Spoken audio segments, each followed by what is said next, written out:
Adani पॉवरने JP power मधील 24% stake घेण्याची घोषणा केल्यानंतर स्टॉकमध्ये आपल्याला मोठी तेजी पाहायला मिळाली.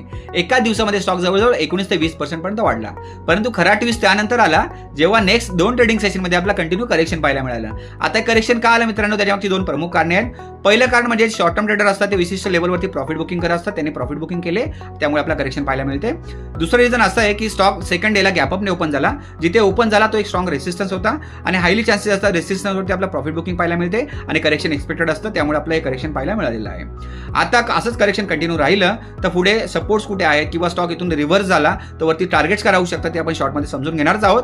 परंतु मित्रांनो, तुम्ही जर लॉंग टर्मसाठी विचार करत असाल तर फक्त एवढ्याशा अपडेटवरती आपलं अवलंबून राहून चालणार नाही. त्यामुळे आपण या स्टॉकचा आपल्या 4 इम्पॉर्टंट फॅक्टरवरती आपण कंप्लीट अनालिसिस केला आहे, डीपली अनालिसिस केला आहे. व्हिडिओची लिंक तुम्हाला खाली दिली आहे, लिंकवर क्लिक करा, पूर्ण व्हिडिओ नक्कीच बघा. नक्की त्यातून तुम्हाला मित्रांनो डिसिजन घेण्यासाठी हेल्प होणार आहे.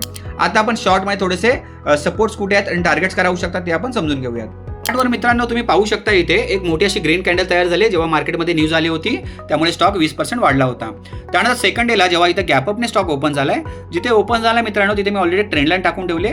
ती ट्रेंड लाईन अशा कारणासाठी टाकली आहे कारण की तो एक स्ट्रॉंग रेसिस्टन्स होता आणि रेसिस्टन्सवरती स्टॉक जेव्हा आपण जातो तेव्हा प्रॉफिट बुकिंग एक्सपेक्टेड असते, त्यामुळे इथे आपला करेक्शन पाहायला मिळालं आणि स्टॉक खाली आलाय.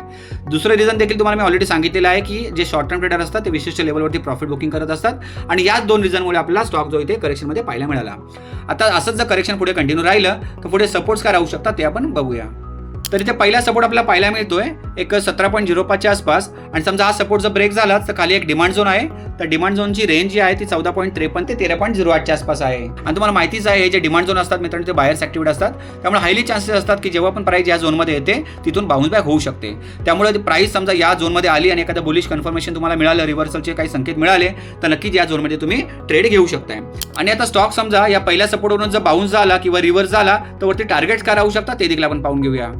तर इथं पहिला टार्गेट जो आहे मित्रांनो तो ऑलरेडी अचीव्ह झालेला आहे जो 23.31 च्या आसपास होता.